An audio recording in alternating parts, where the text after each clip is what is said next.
Aloha, everyone. This is Tasha with Ellie Live Action on the beautiful island of Maui, and you are listening to T.W. Smith at Kung Fu Podcast, where you explore the culture, adventure, and impact martial arts has. So turn off that TV and turn up your speakers.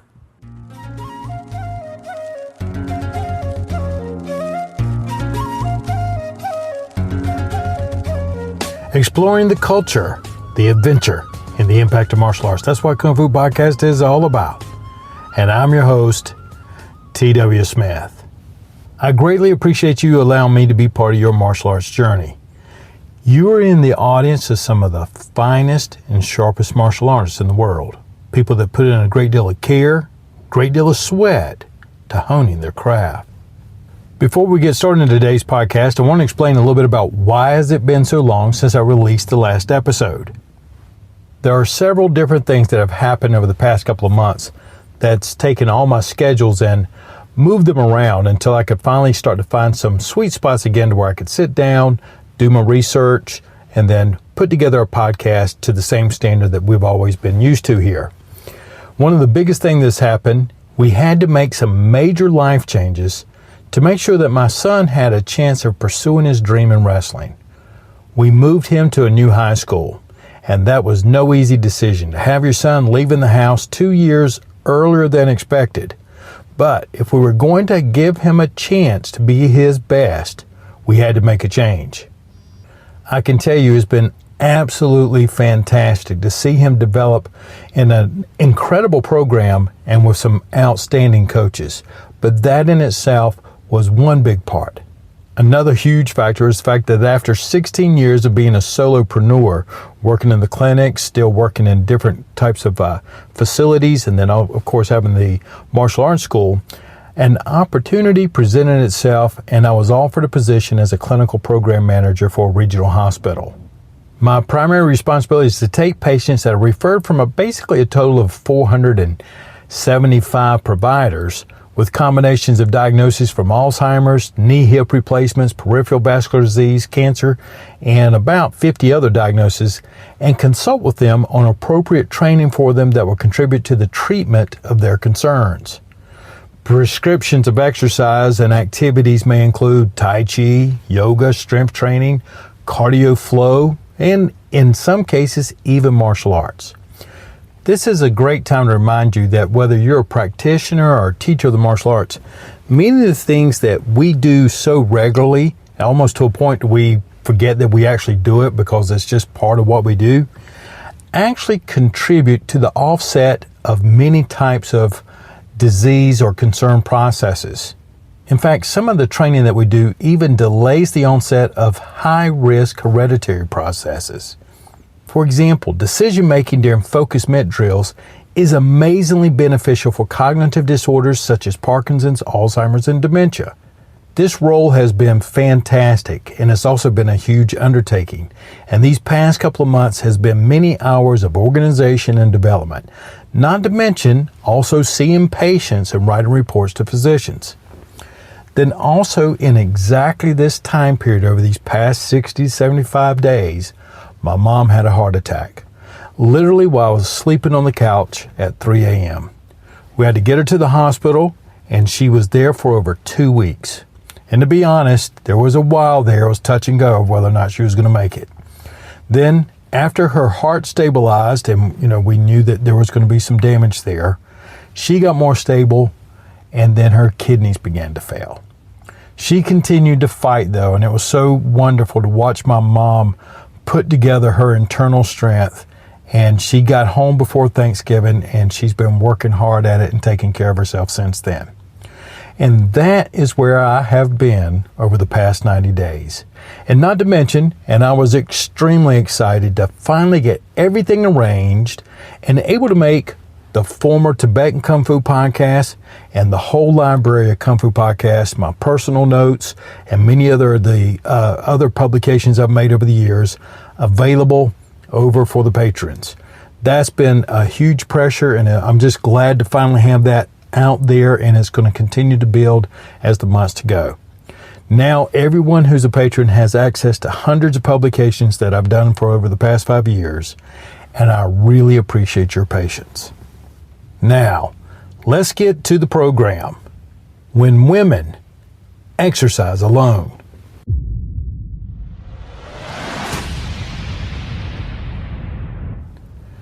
This is an amazingly difficult topic, and in fact, part of my research as a clinical program manager had me researching the effects of different types of exercise, and along that path, I ran across a couple of articles associated with the safety for women as they're exercising, and specifically running, and the unbelievable high percentage of women that have been assaulted or stalked while they're exercising. You may remember Karina Vetrano. She was a 30-year-old who was brutally strangled and sexually assaulted on August the 2nd, 2016, while she was going for a run in a park near her Howard Beach, Queens home. Janelle Lewis was arrested for the murder of Karina Vetrano. The murder went to trial, then there was a mistrial declared in November of 2017. So we're already a year past her murder. On April 23, 2019, Janelle Lewis was found guilty on 3 counts of murder and 1 count of sexual abuse. Her father is a retired New York City firefighter, a first responder at 9/11. Her murder happened in the late afternoon in a park just a couple of blocks from her home. She was struck in the back of the head with a rock, and the police detective said she fought ferociously and bit him so hard that her teeth cracked. The fighting didn't spare her life, but it collected so much DNA in her nails, in her mouth, and even on her phone, which appears to have been the only weapon of opportunity she had. I ran across this story as I was doing the research in Runner's World magazine, and it had an October 2019 article by Kristen Yu titled, "Women Deserve to Run Without Fear." During the article, she mentions stories of stalking and assault threats. For example, someone slowly trailing a person in a car. The jogger must learn tricks of weaving into traffic to lose them. Beyond the criminal acts of stalking, robbery, sexual assault, some of these women are targeted even by human traffickers. In a recent Runner World survey, a massive 84% of women said that they have experienced some kind of harassment while running that had left them feeling unsafe.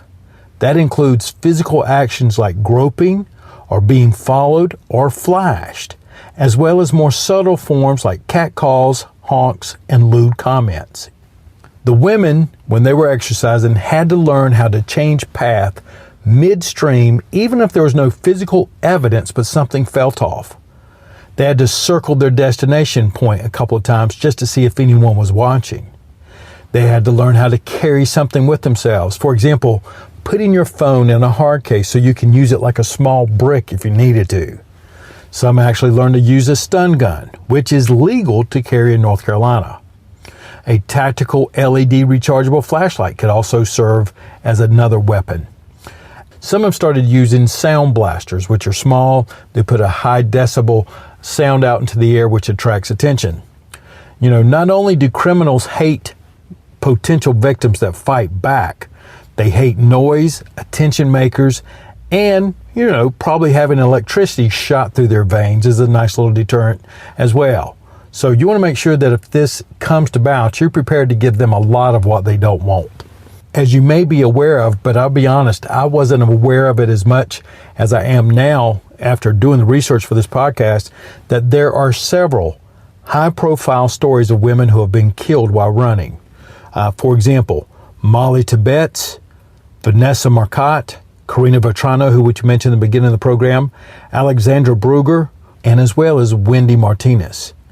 Their stories spread on social media, which also stoked fear and anxiety among many women runners. As I was reading through this, the research led me down to a study, which was titled Stop Street Harassment. It was published in 2019, and here are some of the highlights from their executive summary. Key points: 81% of all women will experience sexual harassment or assault. 50% of the women will be sexually touched in some unwelcomed way. 25% survived sexual assault. Well, one of the things this reminded me of, as well as reminding me of some of the stories that Tashiana had told us, and that's why I had her introduce this program, is that not all of this occurred in some dark alleys or shady parks. Many times the sexual harassment most often occurred in a public place. In fact, they stated, quote, women most frequently reported experienced sexual harassment in a public space like a street, park, or store, and that was 68% of the women, or at their workplace or school, and that was 38% of the women. Those women who reported sexual harassment alone were most likely to report that a stranger committed it, while those reporting assault and as well as harassment were most likely to say that someone close to them was involved in the abuse. The study also said that sexual harassment and assault causes people, and particularly women, to feel anxiety or depression and to prompt them to change their route or their regular routines. Among those who reported experienced sexual assault or harassment, 30% of the women and 18% of the men said they felt anxiety or depression. 23% of the women changed their route or their routines, and 22% of these women also ended a relationship, such as a friendship or romantic partnership that they were involved in on account of these experiences. I extended my research some, and I've come to find out this isn't just something that happens in the United States. This is an international problem. There are thousands of downloads of Kung Fu podcasts coming from the UK, so I decided I would look there next. When you go to look up street harassment in the United Kingdom, the first thing that pops up is planuk.org. It has a title that states, quote, street harassment every day. Girls across the UK are being harassed in public places. Join us as we stand with them and say it's not okay, end quote. The UK government has recognized street harassment as a form of gender-based violence, and with similar current statistics that I just reported here in the USA. For example, 42% of the girls who were sexually harassed didn't tell anyone as well. Amongst girls aged 14 to 21, 66% have experienced unwanted sexual attention or harassment in the public place. These trends on the sexual harassment of women in public places are unfortunately without borders. If you're a parent, you have to have open talk times with your friends, children, wives, so that they can speak with you openly about their experiences without any fear of being shamed, guilted, or even trying to solve their problem. Just trying to be a listener. Another tangent to this story that didn't hit me until a little bit later is that the number of women who are much more independent today than the generations past are also targeted. The March 2019 New York Times article stated, quote, adventurous, alone, attacked. The number of female solo travelers have skyrocketed, but amid Instagram-worthy escapades are tales of violence and death, raising questions about how the world is greeting women who travel alone, end quote. At Shape.com, there was a very good article titled, What Women Are Doing to Feel Safe While They Run. And this was very informative. Besides things that we mentioned earlier, women walk, jog with keys in between their knuckles, of course, without music sometimes. One lady reported that an officer stopped her once and told her that she needed to get some pepper spray or a knife. A keychain that also serves as a set of brass knuckles was also another recommendation. And I thought of Tasha as I was doing this because remember, in our interview together, she spoke about how many times male martial artists will give unrealistic advice to a woman as if she wasn't a woman. But it still leaves us with the question, as martial arts instructors and practitioners, what are we going to do with this and how can we help? Certainly there's plenty of grounds to create public awareness, perhaps even in your small community. A seminar, that brings out these scary statistics and the locations and how these violent acts are taking place. You could even use this podcast as a reference so they could get a lot of these statistics just right there on their phone. Set up a small 3 or 4 week course to assist in combative techniques and weapons of opportunity. No, that's not ideal, but in my mind, anything is better than no thing, especially when you're just trying to help generate awareness. But if we don't do anything, we're not helping anybody. I would also encourage you in the programming to listen to Ian Abernathy's podcast on the criminal mind, illuminating on the problem that a criminal can oftentimes do more with a brick than most black belts or equivalents can do with 10 katas. Also, just because I focused on the female statistics mostly in this program, as a male martial artist, don't naturally assume that you are safe. I've reported several times on this program that even, for example, a Marine out on a jog can get attacked and almost put into the bed of a truck. In my view, if you are a young adult, ages 14 to 25, and you go exercising alone, for example, there's some areas that might become a little bit more private or hidden areas, then you need to be on yellow and orange alert the whole time you're exercising and be somewhat weaponized.